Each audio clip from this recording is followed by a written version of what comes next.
anu pardu ditekadkeun sunat tah eta teh mantak ngahalang kana sahna salat. Di dieu mah wa ing kana amian jeung sanajan eta teh jalma anu ami, jalma anu teu apal, ceuk kasarna mah bodoh atunya ari jalma ami teh sok aya bahasa awam nih. Ami awam teh ari awam teh ceuk kasarna mah bodoh gitu, jalma teu apal kana hukum.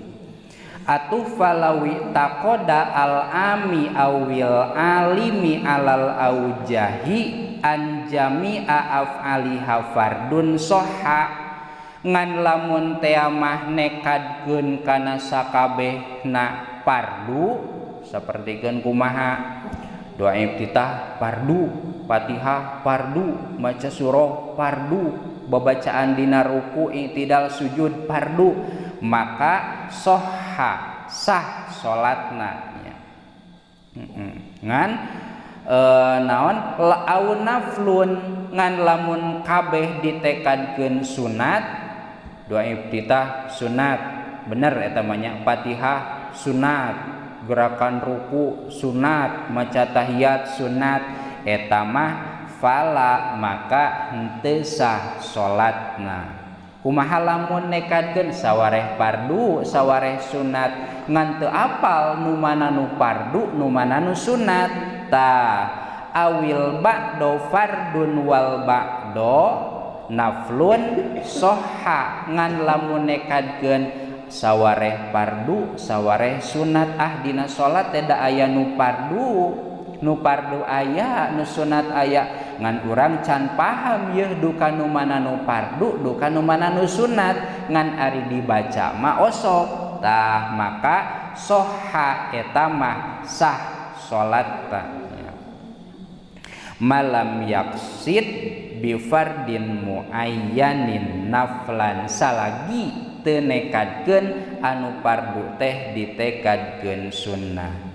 Afada zalika Ibnu Hajarin fit Tuhfah kitu kasauran Imam Ibnu Hajar anu dicarioskeun atanapi difaedahkeun dina kitab Tuhfah ya. Teu apal kitab nage urang mah nya Tuhfatul Muhtaj seueur jeung kanal deui. Tarunduheun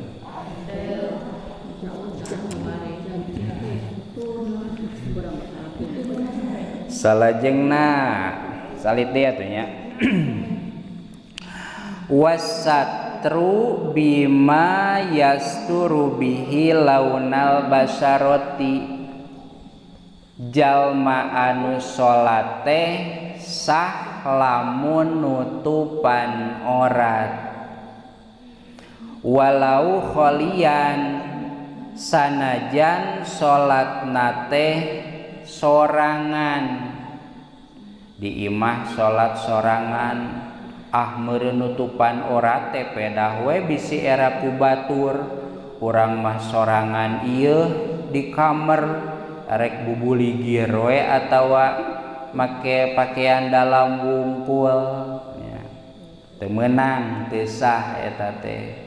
Kumaha lamun dina popoek au fi dzulmatin nya sorangan nya poek boro-boro ku batur ti luar ku urang sorangan teu kaciri keur di WC mandi wudu nah aliran rek salat tahajud teh atawa salat subuh kan poeknya rarampayakan we ka kamar neangan mukena teu kapanggih salat we bubuligir da poek ieu tah sanajan sorangan bari poek lamun teu make tutup-tutup alias teu nutupan aurat maka teu sah salatna eta teh. Kumaha teu boga cenah eta mah lain cerita nya lamun teu boga mah aya atanapi nu teu boga baju salih halai acan. Bima yasturu bihi launal basaroti nu kumaha nu disebut tutup-tutup paranti nutupan aurat teh asalkeun ku perkara anu mantak nutupan kana warnana kulitnya. Perkara anu nutupan kana warnana kulit. Atuh lamun teh mah boga mukena tapi dijieunna tina plastik herang nya lamun atawa tina kain ngan kainna teh ipis pisan nepi kakeun di mukena jeung teu di mukena eta warna kulit teh eueuh bedana ya. Beda aya ipis nutupan ya jiga nu ayeuna ning tina parasit mukena teh diasupkeun kana dompet sagede kieu asup pas dibuka mah jeber badagnya eta mah nutupan ya. Ieu mah lamun aya tutup-tutup ngan teu nutupan kana warnana kulit rek warnana herang atawa balas ipis nepi kakeun eueuh perbedaan warna kulit ditutupan jeung teu ditutupan teh maka eta ge teu disebut tutup-tutup kaya-kaya tataranjang. Ari mukena urang mah nutupannya ku di mukena teh teu kaciri warna kulitna naha bodas, naha hideung, naha belang atawa kumaha kan teu terang urang mah. Tah berarti tutup-tutup nu kitu mah dianggap nutupan orat lamun nutupan teh mah. Di dieu mah bihaitsu la yu'rafu bayaduha min nahwi sawadiha bi majlisit takhatubi. Nu dimaksad-maksad tutup teh tutup-tutup atawa pakaian lamun sok ngangemukena mah mukena nya da mukena teh di Indonesia ya.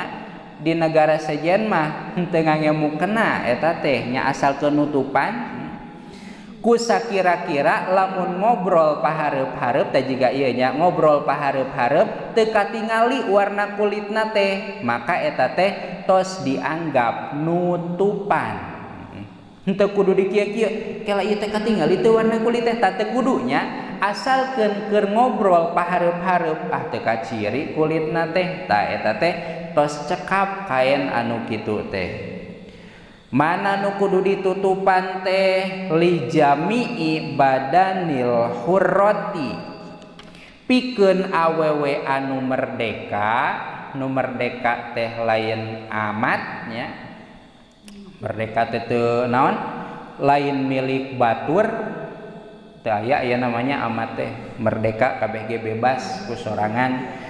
Maka nu kudu ditutupanana teh li jami'il badani sakabeh badana hatta batinil kodamaini nya sakabeh badan nepi kakeun dua dampal sukuna eta mah rek budak leutik atawa budak gede alias kolot nya ilal wajha wal kafaini kajaba anu teu kudu ditutupan mah wajah jeung dua dampal tampang.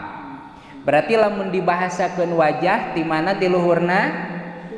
Tina tempat jadina buuk anu biasa nya bisi aya awewe botak atawa sulah henteu ti dieu nya anger we tempat jadina buuk anu biasa. Cenah buukna nepi dieu eta mah mun bisa kerok mun teu bisa mah keun we anger we mukena mah ti dieu henteu kudu mukena ti dieu nya sok kieu pedah tempat jadina buuk di dieu henteu. Maksud tempat jadina buuk teh anu biasa handapna nepi ka mana? Nepi ka gado di dieu tah berarti si ieu teh kedah katutupan mukena teh kenging di dieu nya lamun di dieu berarti aya orat anu katingali tah kedah di dieu si mukena teh nya geuleuh cenah katingalina kajeun teuing anu geuleuh mah cara make mukenana meureun nya jeung kumaha rupana masalah geuleuh mah tah sakieu berarti nya tah minimal sakieu tah tungtung gado tekan mana ieu gitu tah henteu di dieu henteu tapi tah di dieu nya ka dieu mangga sakieu oge nya eta Lampung sae kami jagi-jagi.